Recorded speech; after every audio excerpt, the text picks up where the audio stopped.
What's up, everybody? Welcome back to the channel. This is attempt. Hopefully you're seeing this and you're watching it. You can watch this one all the way through. This is attempt 4 to record my midweek update video. Something keeps going. I'm not going to get into it, but I've had to stop 4 times.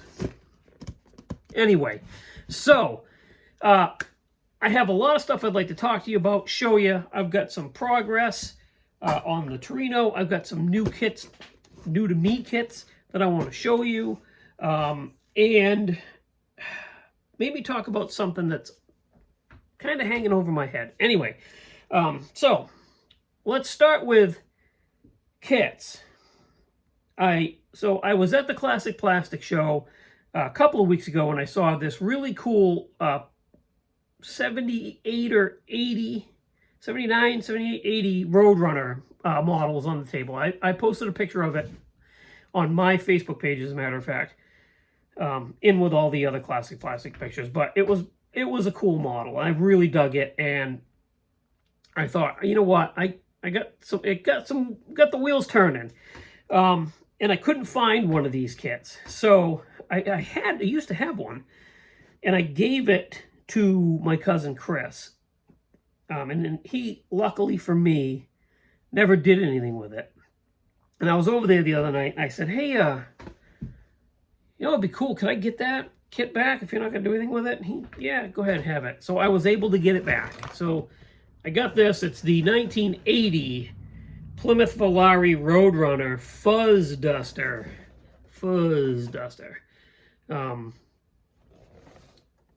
This is a cool kit. I've got some ideas for this that I want to build.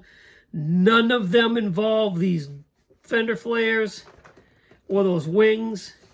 But those fender flares will end up in the parts box because those will be handy for some other stuff, I have a feeling. Anyway, so we got some ideas for this that we're going to enact when I build it. Here's the problem. I'm getting too many ideas. You know, it's like my buddy Matt says, squirrels, they're running rampant right now in the attic, if you get what I mean. So I'm trying to focus. I'm trying to focus here. Anyway, that's something we'll talk about in a few minutes, right? So anyway, I got this back. Now, next, my buddy Justin Ryan, he's one of the co-hosts of the Insanity podcast. He was at a show the same weekend that I was at my Classic Plastic show. He was at a show, and he posted a picture on Facebook of him selling t-shirts. And I jokingly said, hey, buddy, you know, I'm Matt, how do I get one of those? And he private messaged me and was like, hey, what's your size? I'll pull it aside for you. So I was able to purchase a t-shirt. He mailed it to me. And when I received it in the mail, there was some surprises in there. So there was something in there for Heather, which she will show you on the next video that she's on, which is going to be pretty cool. So not to get too sidetracked here, but Heather and I have decided that we're going to do, maybe once a month, we're going to do a D&D video on my channel.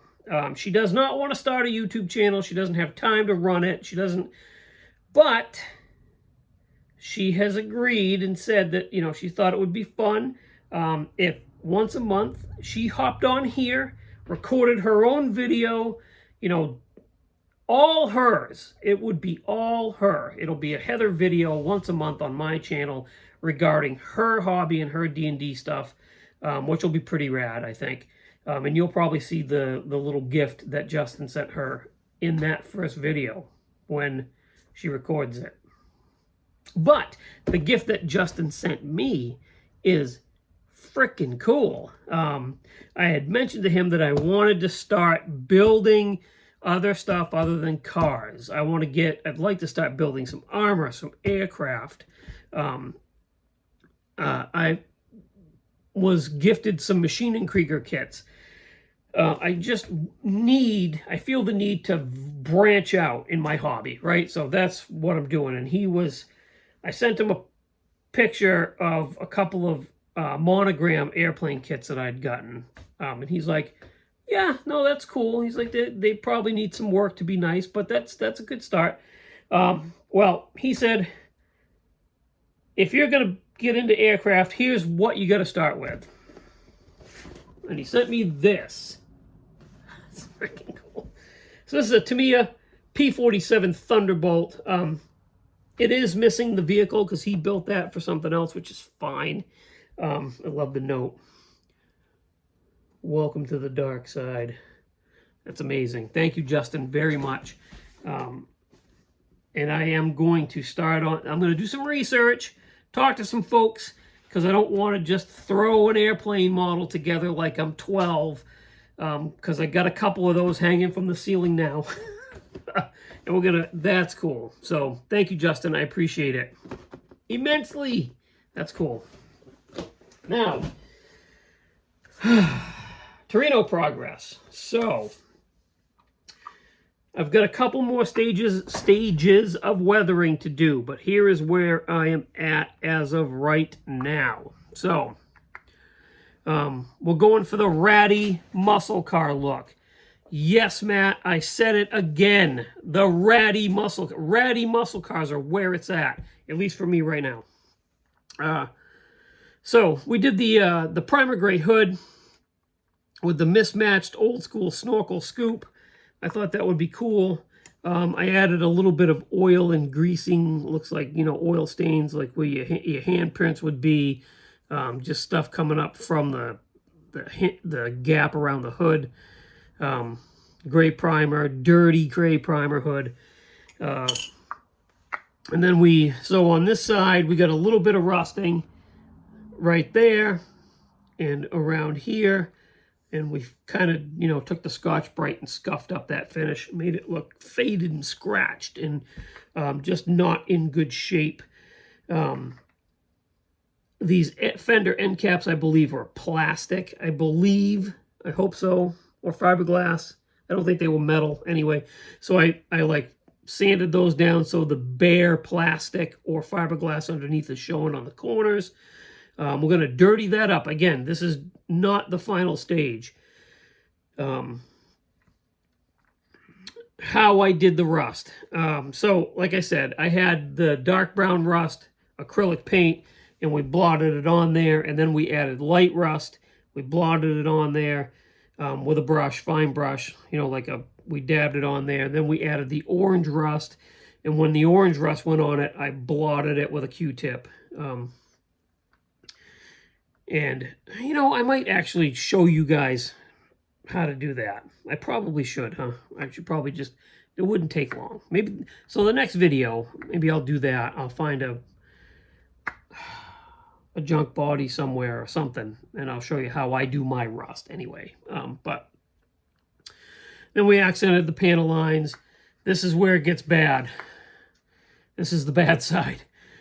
So we added a lot of rust here along this door seam line. We added a dent, so it's hard to see. Maybe there, now you can see it. So we added a rusty dent. So tree hit it. Looks like crap. It's rusted up, rusting there. Then I added, you know, the rusting around the window here on the A-pillar. Then if you can see it in the right light, I used some rust wash. It's going to be hard to see because it's on an orange car. But it took some rust wash, and it looks like the rust had been running down the stain. The rust stain runs down the side of the door. Then we've got the roof is faded up pretty good. Again, this is not the final stage. What I'll do is I'll go after I use a plethora of women's makeup and brushes, and you just, after what I do after the model's assembled, I just dirty it up. I take those powders, those whatever they are, makeup, I don't know. Well, it's makeup. I don't know officially what kind, anyway. And then I'll dirty that up, the whole thing. I'll mask off my windows so the wiper blades leave that, you know, looks like a clean spot on the window, and then we dirty the whole thing up. So that's that. The interior is together and dirtied up pretty good. White interior with some grease stains on it and whatnot. Again, I'm adding some stuff to the inside. So I'm going to put, I've got a Value Gear cardboard box that I'm going to flat coat this and then probably scribble on the side of it something, I don't know, parts or something. I don't know, like it looked like somebody wrote on it with Sharpie. That's going to go on the front seat, and I have a knapsack, like a gym bag, that's going to go on the back seat, that I'm going to detail up that.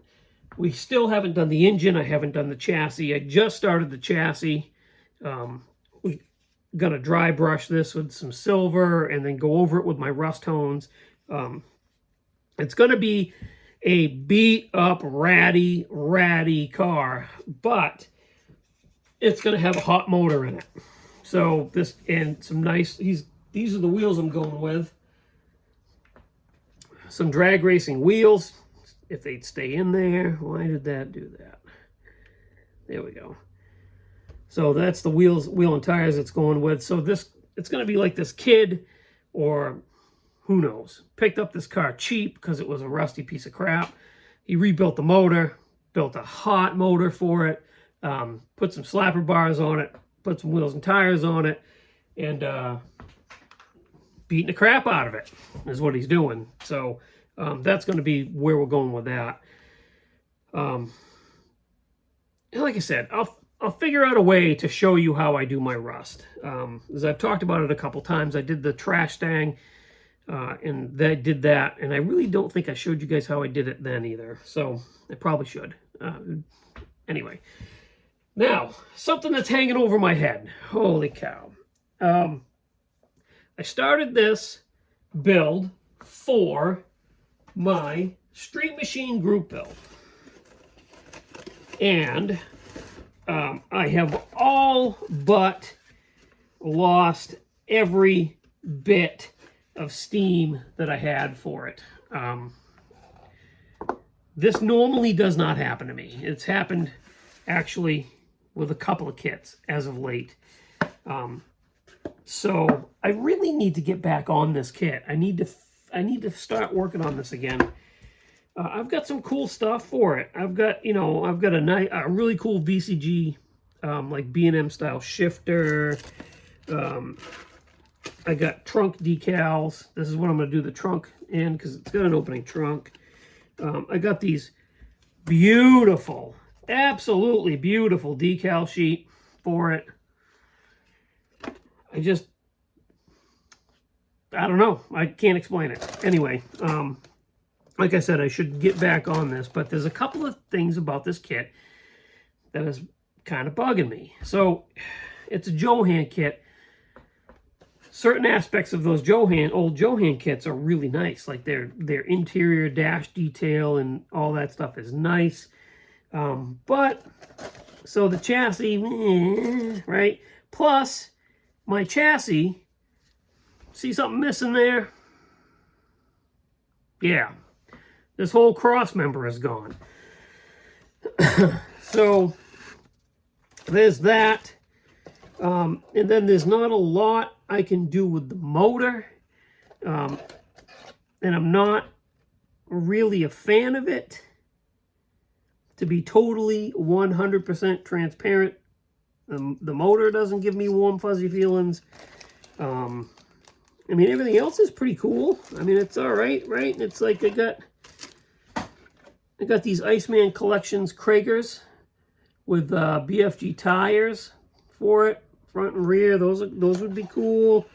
I just don't know. So I think what I need to do, I need to figure out the chassis part, which might, I also need to figure out the engine part. I'm not happy with it. I don't want to use this engine. This is what's killing my mojo right now. I know some of you guys are going to be like, what? You're not going to... I don't think I'm going to put an AMC motor in this. I'm my decision as of right now is I have to figure out what I'm going to run for an engine. I don't know. But I do know that I need to finish this because this is my own build. This is for my own group build. And I can't not finish it. And the other option would be starting another kit to build for my own group build, which is all fine and dandy, I guess, but then I'm even farther behind. And December 31st is coming quick, guys. It's like coming quick. So I got to figure out what I'm doing with this thing. This thing is very much a thorn in my side at this point. So, yeah. Wow. I think, like I said, I think the motor is my biggest sticking point. And I've got it narrowed down in my head to either, I'm not putting a Chevy motor in it, not putting an LS motor in it. So it's either going to be a small block Ford or a big block Chrysler. So, and I have a few of both in 3D print. So, I don't know. What do you guys think? Ford or Chrysler? And I know a lot of you are going to be like, no, stick with the AMC motor. No, not going to do it. And no, I'm not going to put a Chevy motor in it. Absolutely not. So, there you have it. So, thanks for watching. Thanks for subscribing. I'm going to record a video from GraniteCon. It is going to include everything there as long as I can get near the tables. So, one thing I'm noticing about recording videos at IPMS shows is, no offense, please don't take offense, but you military and figure and sci-fi builders do not like to go somewhere else to talk about stuff. It's like you can't get near those tables to get actual good photos or good video of armor or planes or Gundams. Because you guys are all just like standing there talking, which is amazing. But man, some of us want to see that stuff. Anyway, rant over. Thank you for watching. Thanks for subscribing. Check out everything linked in the description of the video. They will appreciate it just as much as I will. And I will see you on the next video. Take it easy, guys.